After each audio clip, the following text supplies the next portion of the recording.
The night shift aboard the research vessel Harmony was always quiet. Park Mira liked it that way. She sat alone in the communications bay, watching screens filled with data streams and distant star signals. The soft blue glow from her monitors was the only light she needed. Mira had worked this shift for 2 years now. While the rest of the crew slept, she listened to the universe. Radio waves from distant planets, energy bursts from dying stars, sometimes even old messages from ships that passed through years ago. Most people found the work boring. Mira found it peaceful. She was small and thin, with short black hair that she kept neat and simple. Her voice was soft when she spoke, which was not often during meetings. The other crew members were kind to her, but they did not really notice her. She was just the quiet girl who worked nights and never caused problems. The Harmony was not like other ships. It carried humans and aliens together, all working to explore new worlds. There were tall blue Kilani traders who spoke in musical voices. The Vorthak looked like walking bears but were gentle scientists. Even the energy beings called Zephyrians lived on the ship, floating in special chambers that contained their light forms. Captain Choi Taemin led them all with a steady hand. He was a good man who believed in working together. Kim Do, the security chief, was Mira's only real friend on the ship. He sometimes brought her coffee during the long night hours and asked about her work. Lee Nari, the xenobiologist, was kind but busy with her research. Yoon Hana, the engineer, worked mostly in the engine rooms and rarely came to the communications deck. Tonight felt different, though. Mira noticed it in the 3rd hour of her shift. The usual background noise from space had a new pattern hidden inside it. Most people would have missed it completely. It sounded like random static mixed with cosmic radiation. But Mira had listened to space noise for so long that she could hear things others could not. She adjusted her equipment and filtered out the normal sounds. What remained made her sit up straighter in her chair. There was a rhythm to it, a pattern that repeated every few minutes. Natural cosmic events did not work that way. This was something made by intelligent beings. Mira recorded the signal and ran it through the computer analysis programs. The results showed energy patterns unlike anything in their database. The signals came from a star system that their charts marked as empty space. No planets, no stations, nothing that should be making artificial signals. She double-checked her work 3 times. The readings were correct. Something was out there, and it was trying to communicate, or at least sending out regular transmissions. When the day shift arrived, Mira prepared her report. She had learned to keep things simple when talking to the mixed crew. Some aliens thought differently than humans, and complex explanations often got lost in translation. During the morning briefing, she stood quietly at the back of the room. Captain Choi asked for reports from each department. When her turn came, Mira spoke in her usual soft voice. "I found unusual energy patterns last night. They come from the Kepler 442 system. The patterns repeat and seem artificial." The Kilani science officer made a sound like wind chimes. Cosmic background radiation often creates false patterns. It is common knowledge. One of the Vorthak nodded his massive head. "The readings are probably equipment errors. Our sensors sometimes create phantom signals in deep space." Mira wanted to explain more, but she could see that the room had already moved on to other topics. This happened often. Her observations were noted in the ship's log, but nobody seemed very interested. She was just the night shift communications officer. Her job was to monitor, not to make important discoveries. Kim Do caught her eye and gave her a small nod. He believed her, but he was only the security chief. Scientific decisions were made by others. As the briefing ended, Mira returned to her quarters to sleep, but her mind kept working on the problem. The signals were real. Something was out there in that empty system, and somehow she knew it was going to matter very soon. The quiet girl who never made trouble had found something that might change everything. She just had to figure out how to make people listen. 3 days after Mira's discovery, the Harmony dropped out of warp near the Kepler 442 system. What they found waiting for them made everyone on the bridge freeze in shock. A massive fleet of black ships hung in space like sleeping giants. Each vessel was twice the size of the Harmony, with sharp edges and weapon ports that glowed red in the darkness. There were at least 50 ships arranged in perfect formation around a central command vessel that looked like a metal fortress. Captain Choi Taemin stood on the bridge, staring at the screens. How did our long-range sensors miss this entire fleet? The Kilani navigation officer's musical voice trembled. The ships were hiding behind electromagnetic interference, very advanced stealth technology. Before anyone could respond, every screen on the Harmony flickered and went dark. Then a new image appeared. A being that looked like a cross between a lizard and a machine stood before them. Its skin was dark gray metal mixed with organic tissue. Red lights glowed where its eyes should be. "Attention, Vessel Harmony," the creature spoke with a voice like grinding metal. "I am Commander Vex of the Dominion 4th Fleet. You will prepare for immediate boarding and surrender all organic crew members for processing." Captain Choi stepped forward. "This is Captain Choi Taemin of the research vessel Harmony. We are on a peaceful scientific mission. We mean no harm and request safe passage through your territory." The alien commander made a sound that might have been laughter. "Peaceful. Yes, we have observed your species and others aboard your vessel. Soft creatures who spend time studying plants and rocks. You will make excellent subjects for our research programs." "What kind of research?" Captain Choi asked, though his face showed he already feared the answer. "We study how different species respond to various forms of stress and survival situations. Your mixed crew will provide excellent data on interspecies cooperation under extreme conditions." Down in the communications bay, Mira listened to every word through her headset. Her hands moved quickly across her controls, recording everything and trying to send out distress signals. But the Dominion ships were jamming all external communications. The alien fleet began moving closer to the Harmony. Smaller ships detached from the main vessels and headed toward them like metal sharks. "You have 2 minutes to prepare for boarding," Commander Vex announced. "Resistance will result in immediate termination of your crew. Cooperation will ensure your survival for the duration of our experiments." On the bridge, the alien crew members began showing signs of panic. The Kilani huddled together, their musical voices creating worried harmonies. The Vortex science officer's massive hands shook as he tried to work his controls. Even the Zephyrians, who usually glowed with calm energy, flickered with nervous light. "Captain," the Kilani officer whispered, "we should surrender. The Dominion is known throughout this sector. They are raiders and slavers. Fighting them will only bring death." The Vorthak nodded sadly. "Their technology is far beyond ours. Our weapons are designed for asteroid mining, not combat. We must accept their terms and hope for rescue later." Captain Choi looked at his mixed crew with pain in his eyes. These beings had become his friends and colleagues over years of working together. The thought of them being used as test subjects made his stomach turn. But he also saw something else. Kim Do-ho, the security chief, stood perfectly still near the tactical station. His face showed no fear, only cold calculation. Lin Nari, the xenobiologist, was quietly studying the Dominion commander's image, taking notes about biological weaknesses. Yoon Hana had appeared on the bridge from the engine room, and her eyes held a dangerous light. The humans were not panicking like the other species. They were thinking, planning, getting ready. "Very well," Captain Choi said finally. "We will comply with your demands." Commander Vex's metal face twisted into what might have been a smile. "Excellent. Your species learns quickly. Prepare to receive our boarding parties." The first Dominion shuttles docked with the Harmony 15 minutes later.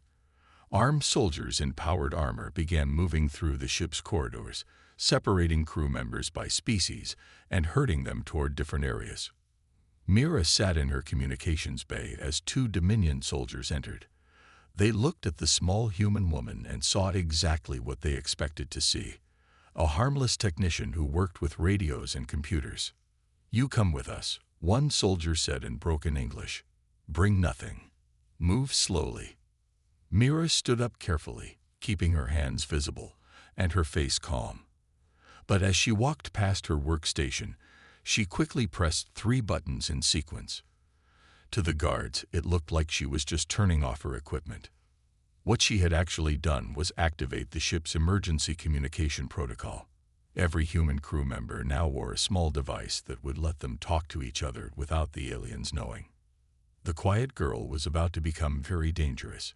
She just had to wait for the right moment. The Dominion soldiers divided the Harmony's crew into different groups based on their species. They put all the humans in Cargo Bay 2, a large room near the ship's center. The aliens were taken to other parts of the ship for what the soldiers called individual evaluation. Mira sat on a metal crate next to Kim Do, Captain Choi, Lee Nari, and Yoon Hana. Around them, 12 other human crew members waited quietly. The Dominion guards stood by the doors, watching them with weapons ready. These humans are very calm, one guard said to another in their own language. Most species cry or beg by now. Commander Vex was right, the second guard replied. They are soft prey animals. Look how small and weak they appear. The guards did not know that Lee Neri understood their language. She had studied Dominion biology and culture during her xenobiology training. She kept her face blank while listening to every word. Hours passed. Then the guards received a message through their communication devices. Bring the human female engineer for processing, the voice ordered. 2 soldiers grabbed Yoon Hana by her arms and started pulling her toward the door. She did not fight or scream.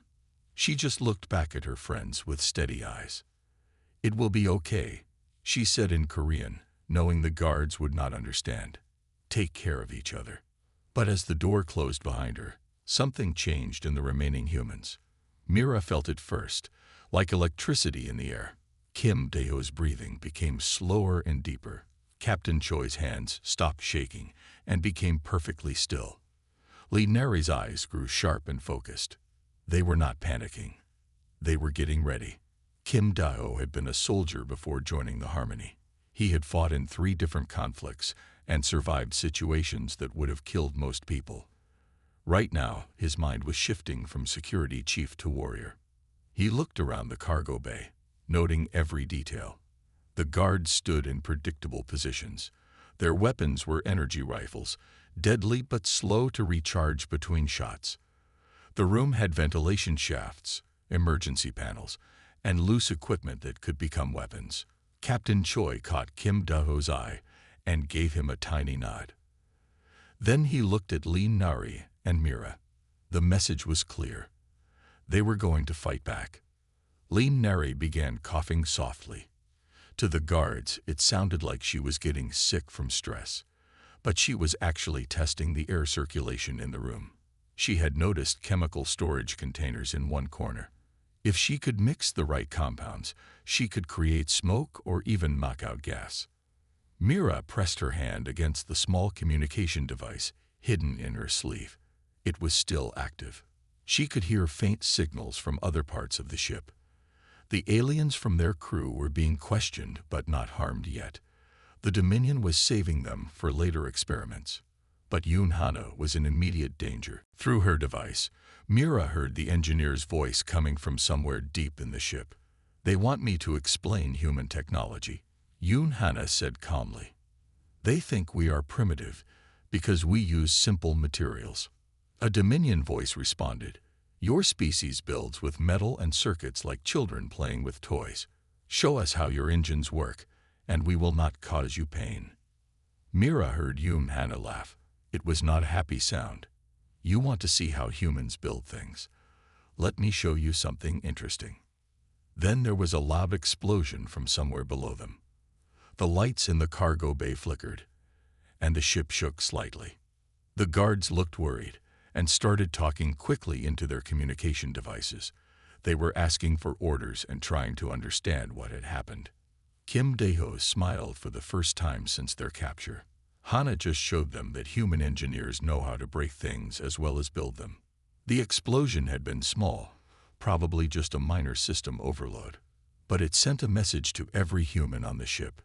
The fight was starting. Captain Choi stood up slowly, keeping his hands visible so the guards would not shoot. "My crew member might be hurt," he said in English.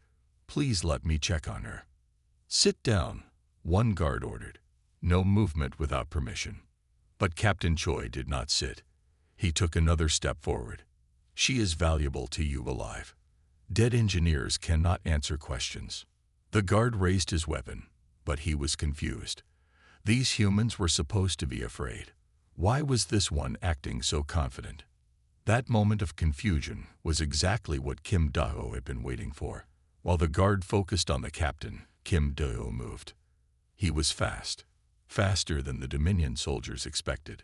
His hand grabbed a metal tool from a nearby crate and threw it at the second guard's weapon. The energy rifle went spinning across the room.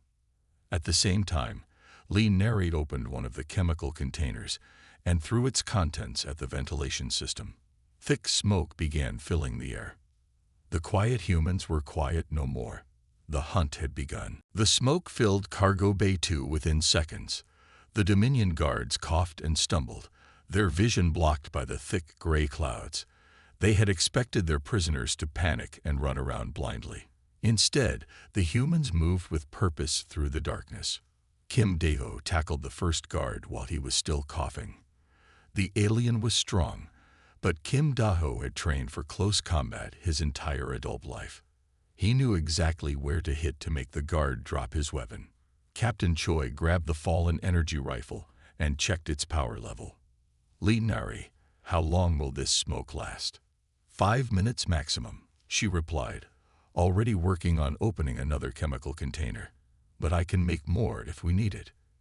Mira pressed her communication device and spoke quietly in Korean.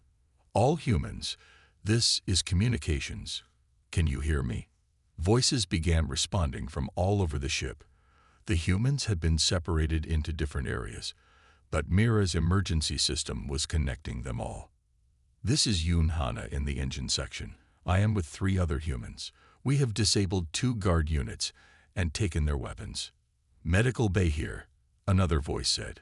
"Dr. Park Junsu reporting. We have control of this section and access to medical supplies."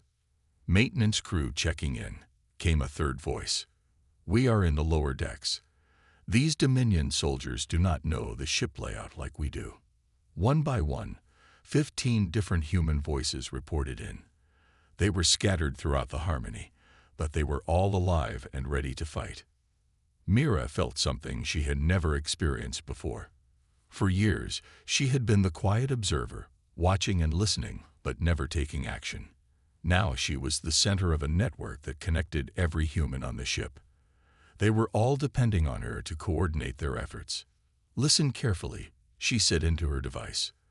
"The Dominion thinks we are weak prey animals. They have made a mistake. We are going to show them what human hunters can do." Through the smoke, she could hear the 2 guards calling for help on their communication systems. More soldiers would arrive soon. Kim Do-ho appeared beside her, carrying the second guard's weapon. "We need to move fast. This room will be surrounded in minutes." Captain Choi nodded. "Mira, can you guide us through the ship without being detected?" Mira closed her eyes and pictured the Harmony's layout. She had studied every corridor and maintenance tunnel during her 2 years aboard. The ship's blueprints were stored in her memory like a 3-dimensional map. "Yes," she said, "I know every passage and ventilation shaft. I can get us anywhere we need to go." Lee Neri had been listening to the guards' communication chatter. "They are calling us an unexpected resistance event. They want to bring in heavy weapons to end this quickly." "How many soldiers do they have on our ship?" Captain Choi asked. "I counted at least 40 during the boarding," Kim Do-ho replied, "but they are spread out through different sections." Mira spoke into her communication device again. "All humans, report your tactical situation. How many guards are near you?" The answers came back quickly. Most human groups were facing only 2 or 3 guards each. The Dominion had made another mistake. They had assumed that separating the humans would make them helpless. Instead, it had spread the alien forces thin across the entire ship. "Yoon Hana," Mira said, Can you access the ship's main power grid from your location? Already working on it, the engineer replied. I can create selective power failures in any section you need. Dr. Park Junsu, what medical supplies do you have access to? Standard medical equipment, but also some interesting chemical compounds. I can create sedatives or stimulants if needed. Mira was building a picture of their resources and capabilities. Each human had skills that could be used as weapons. More importantly, they were all thinking like a team instead of individual prisoners. Here is the plan, she said. We are going to hunt these soldiers one group at a time. But we do it quietly and carefully. Take their weapons and communication devices. Learn their patrol patterns. Do not let them call for reinforcements from the main fleet. Through the thinning smoke, she could see Kim Dae-ho and Captain Choi getting ready to move. Lee Nari had prepared more chemical weapons from the cargo bay supplies. Remember, Mira continued, we are not trying to be heroes. We are trying to survive. Humans are persistence hunters. We do not need to be faster or stronger than our prey. We just need to be smarter and never give up. The smoke was almost gone now. Soon the Dominion reinforcements would arrive and find an empty cargo bay with 2 unconscious guards. But the humans would be long gone, moving through passages that only they knew about. The quiet girl who had spent years observing was now the eyes and ears of a hunting pack. The network was awake. The hunt had begun in earnest. The first coordinated attack began 20 minutes after the humans escaped from Cargo Bay 2. Mira guided Captain Choi, Kim Dae-ho, and Lee Nari through maintenance tunnels toward the ship's armory. Meanwhile, she coordinated similar movements by other human teams across the Harmony. Yoon Hana cut power to Deck 7 sections, A through C in 30 seconds. Mira whispered into her communication device. Ready, came the engineer's voice. Lights going out in 3, 2, 1. The corridor outside the armory went completely dark. 2 Dominion guards stood outside the sealed door, suddenly blind and confused. They had been expecting to capture frightened prisoners, not to fight an organized enemy in darkness. Kim Dae-ho moved through the black corridor like a shadow. His years of military training had taught him to fight without depending on his eyes. He used sound and touch to locate the first guard. The alien soldier never knew what hit him. Kim Dae-ho's attack was quick and silent. Within seconds, the guard was unconscious on the floor. The second guard heard his partner fall and started firing his energy weapon wildly into the darkness. The bright flashes lit up the corridor for brief moments, but they also destroyed his night vision. Captain Choi approached from the opposite direction, moving carefully along the wall.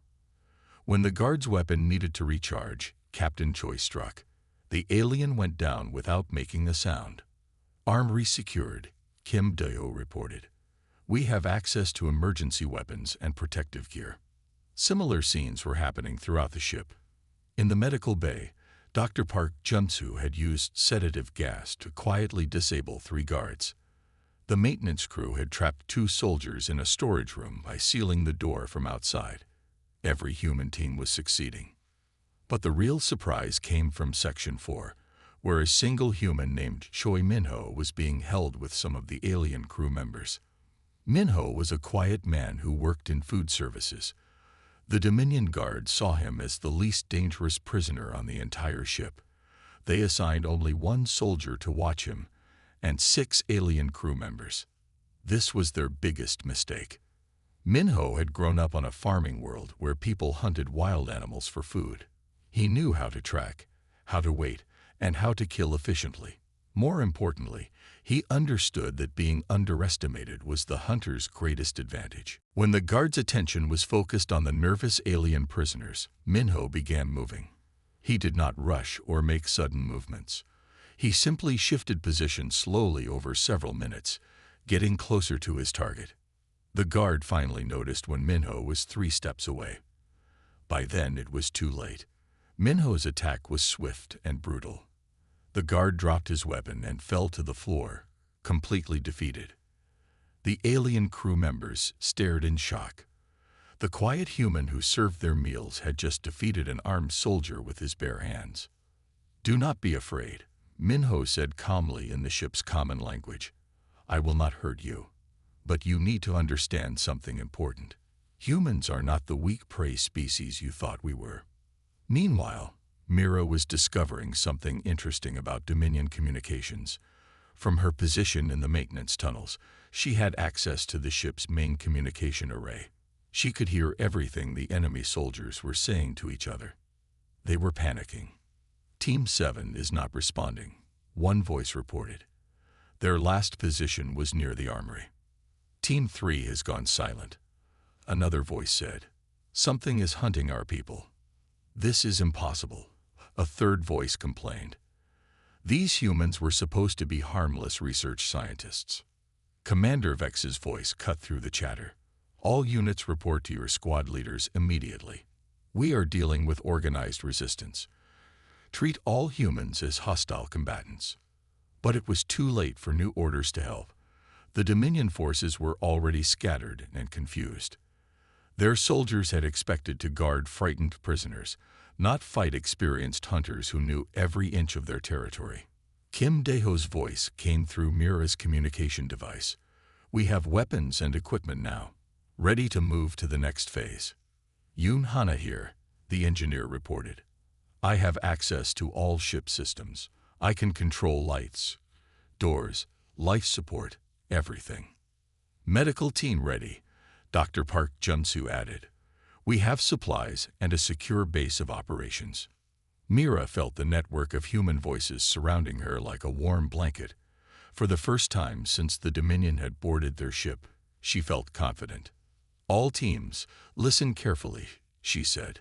"We are not prisoners anymore. We are the hunters, and this is our territory." The Dominion soldiers are alone and afraid in a place they do not understand. She paused, thinking about the enemy communications she had been monitoring. "They call us harmless research scientists," she continued. "Let us show them what human scientists can do when they are protecting their home." The quiet girl had become the voice of the pack, and the pack was ready to hunt. While her fellow humans engaged in direct combat, Mira began her own form of warfare.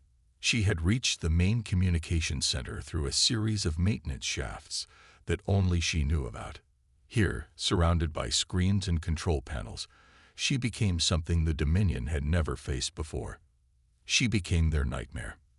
Mira had spent 2 years learning every system on the Harmony. She knew which buttons controlled the lights in each room. She understood how the air circulation worked. She could make doors open or close from anywhere on the ship. Most importantly, she could access the ship's internal communication system. The first Dominion patrol to experience Mira's attention was a 3-soldier team searching for human prisoners on Deck 5. They were moving carefully through the corridors, checking each room systematically. Then the lights went out. "Power failure in Section C," one soldier reported into his communication device, switching to emergency lighting. But before they could activate their portable lights, every door in the corridor slammed shut at once. The sound echoed through the darkness like thunder. The soldiers were trapped in a narrow hallway with no way forward or backward. "This is Team 12, the squad leader called frantically. "We need immediate technical support. The ship systems are malfunctioning." That was when Mira began speaking. Her voice came from every speaker in the corridor. It was soft and calm, exactly the way she always spoke. But in the darkness, surrounded by the sound of her words, it became terrifying. "You are in my home," Mira said quietly. "You hurt my friends. You made a mistake coming here." The soldiers looked around wildly, trying to find the source of the voice. They could not see her. They did not know where she was speaking from. To them, she was everywhere and nowhere at the same time. "Who is this?" the squad leader demanded. "Show yourself."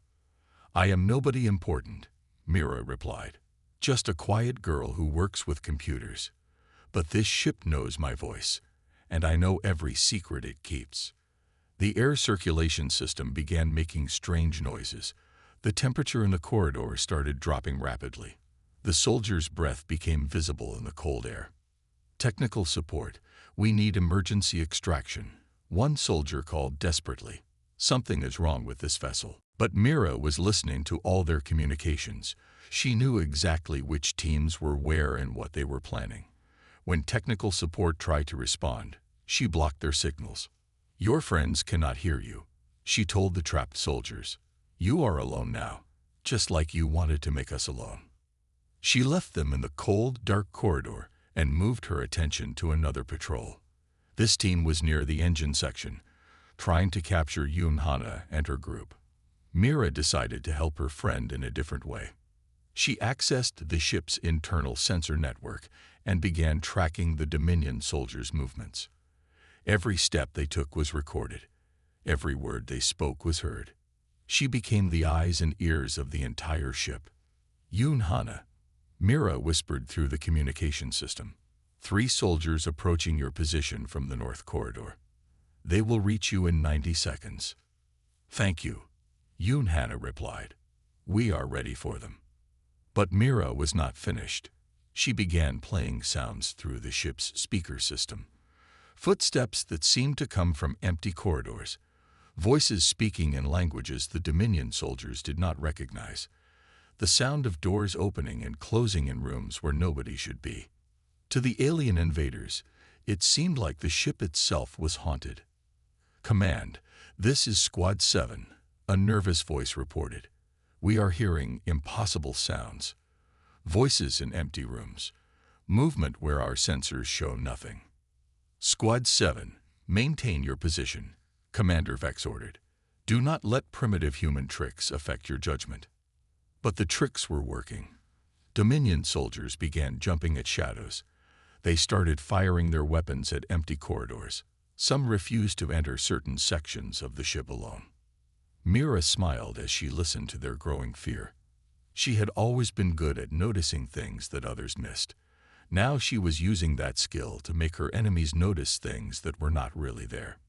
The most effective attack came when she accessed the ship's historical database.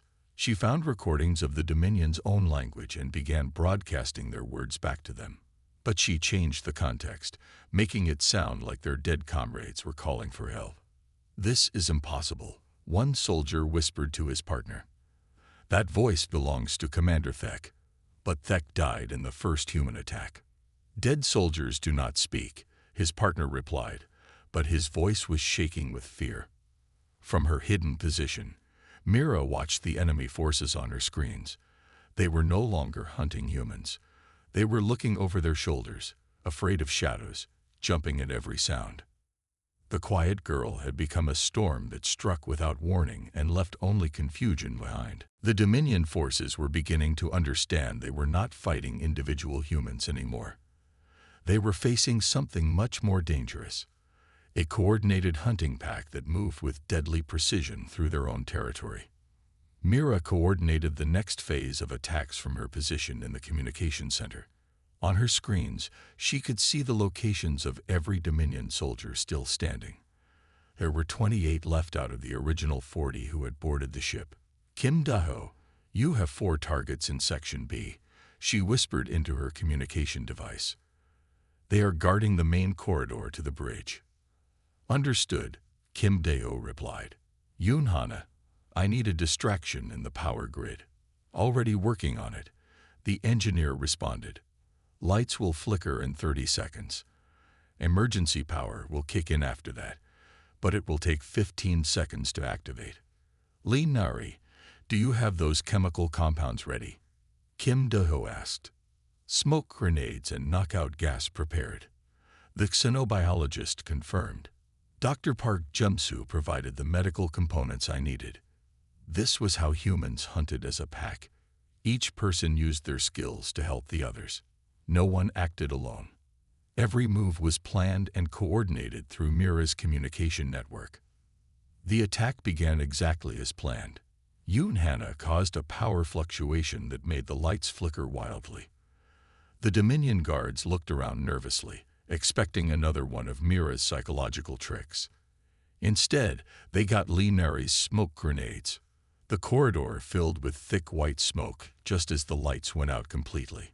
The guards activated their helmet lights, but the beams could not penetrate the chemical cloud. Kim Do-ho and 3 other humans moved through the smoke like hunting wolves. They had practiced fighting in darkness and confusion. The Dominion soldiers had not. Within minutes, all 4 guards were unconscious on the floor.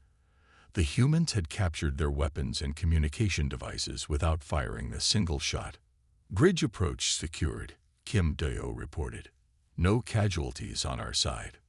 Similar coordinated attacks were happening throughout the ship. In the engine room, Choi Min-ho led a team that trapped 6 Dominion soldiers using maintenance equipment. Yoon Hana had shut down the artificial gravity in their section, leaving the aliens floating helplessly while the humans used magnetic boots to move around normally. Dr. Park Jun-soo's medical team had taken control of the ship's water supply system. They added mild sedatives to the drinking water in areas where Dominion forces were stationed. The enemy soldiers began feeling tired and slow without understanding why. But the most effective attack came from an unexpected source. The alien crew members who had been rescued by the humans were now helping in the fight. The Kilani, with their musical voices, began singing songs that created specific sound frequencies. These sounds interfered with Dominion communication equipment, making it impossible for the enemy soldiers to coordinate their responses. The Vorthak used their massive strength to block corridors and move heavy equipment. Their scientific knowledge helped Lee Neri create better chemical weapons. Even the energy-based Zephyrians contributed by creating bright flashes of light that temporarily blinded Dominion soldiers wearing night vision equipment. "This is incredible," Captain Choi said through the communication network. "Our alien friends are fighting alongside us now." "They learned something important today," Mira replied from her hidden position. "Humans do not abandon their pack. When someone hurts our friends, we hunt together until the threat is gone." Commander Vex's voice came through the intercepted communications, and for the first time, he sounded worried. "All units, fall back to defensive positions. We are facing organized resistance with support from multiple species." "Sir," one of his officers replied, "we have lost contact with most of our boarding teams. The humans are using advanced psychological warfare combined with conventional tactics." "Impossible," Commander Vex snapped. "They are primitive scientists and technicians." "With respect, sir, our intelligence was wrong. These humans fight like experienced military units. They know this ship better than we do, and they are using every advantage against us." Mira smiled as she listened to the conversation. The Dominion was finally beginning to understand what they were really fighting. From her screens, she could see that only 12 enemy soldiers remained in fighting condition. They had gathered in the main shuttle bay, trying to create a defensive position near their escape route. "All human teams, this is communications," Mira announced through the network. "The enemy is cornered in Shuttle Bay 1. They are scared and desperate. This is when hunters must be most careful." "What are your orders?" Kim Do-ho asked. Mira looked at her screens one more time, checking the positions of all her people. Her quiet voice carried the authority of someone who had earned the right to lead. "We finish this together," she said, "but we do it smart. No unnecessary risks. We are not trying to be heroes. We are trying to go home." The pack had learned to hunt as one. Now it was time to end the threat completely. The final confrontation took place in Shuttle Bay 1, where the last 12 Dominion soldiers had created a desperate defensive position. They had pushed cargo containers together to form barriers and positioned themselves near their escape shuttles.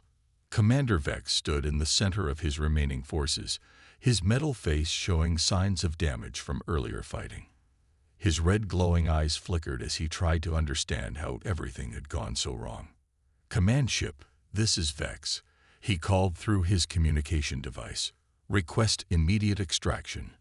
The boarding operation has encountered unexpected complications." The response from the Dominion fleet was cold and mechanical. "Negative. Commander, complete your mission or do not return. The Dominion does not accept failure." Mira heard every word from her position in the communication center. She had been monitoring all enemy transmissions for hours. Now she had an idea that would end this conflict without more bloodshed. "All human teams, hold your positions around the shuttle bay," she announced through the network. "Do not attack yet. I have something else in mind." Captain Choi's voice came back immediately. "What are you planning, Mira?" "Trust me," she replied quietly. "I am going to give the Dominion fleet a message they will never forget."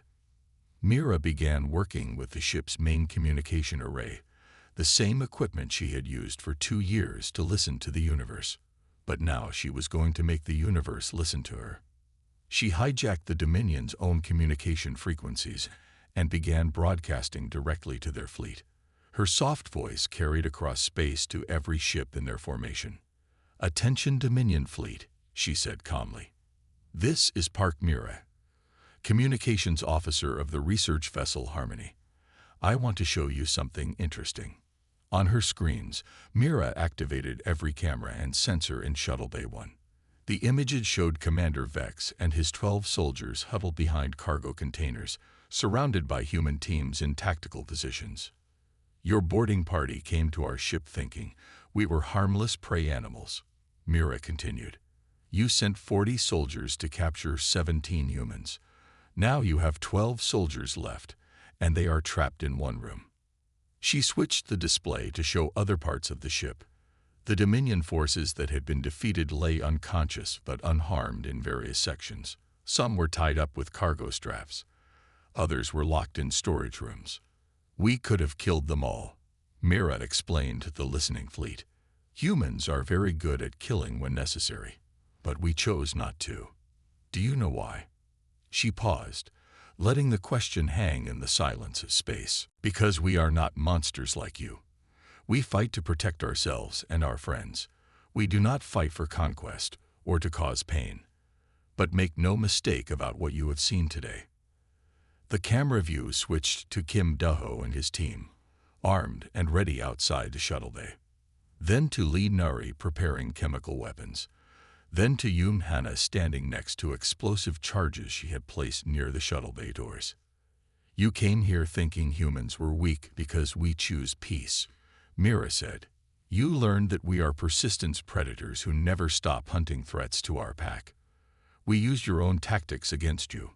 We studied your weaknesses. We adapted to your strengths." Commander Vex's voice crackled through the communication system. "You are bluffing, human. Your species lacks the killer instinct necessary for true warfare." Mira's response was calm and terrifying in its simplicity. "Yoon Hana, show them what human engineers can do." The engineer activated a small explosive charge near one of the Dominion shuttles. The blast was controlled and precise, disabling the vessel's engines without harming anyone nearby. But the message was clear. "That was a demonstration," Mira announced to the fleet.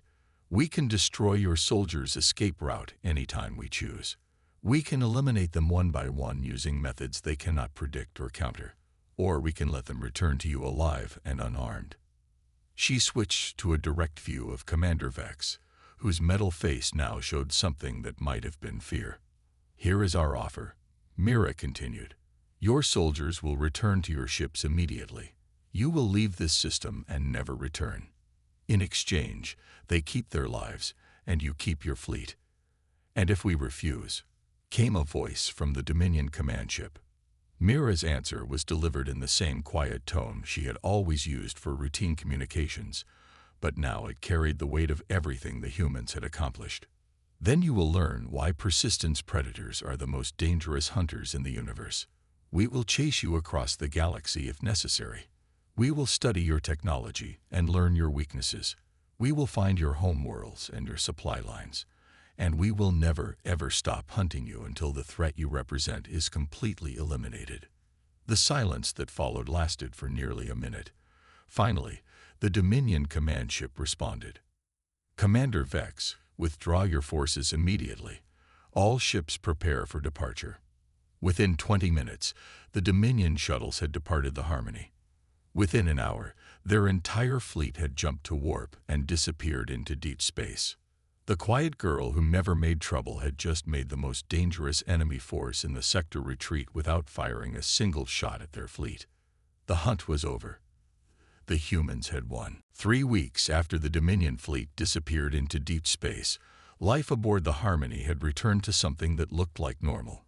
But everything had changed in ways that could not be seen on the surface.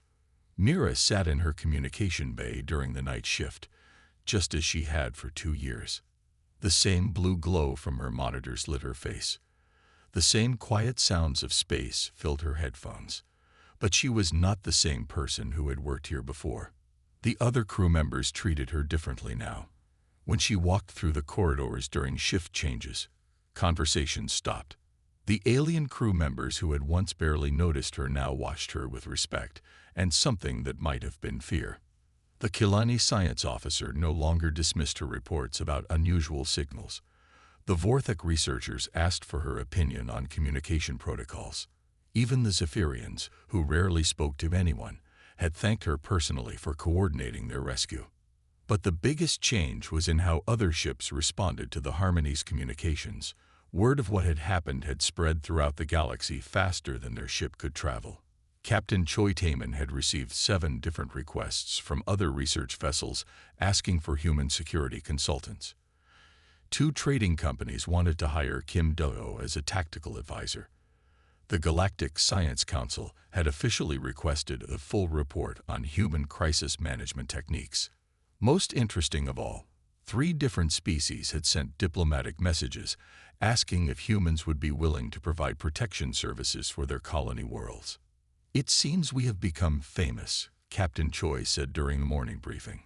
"The story of what happened here has reached every major trade route in this sector of the galaxy." Lee Neri looked up from her research notes. "I have been receiving messages from xenobiology departments across known space. They want to study human pack hunting behavior and coordination abilities."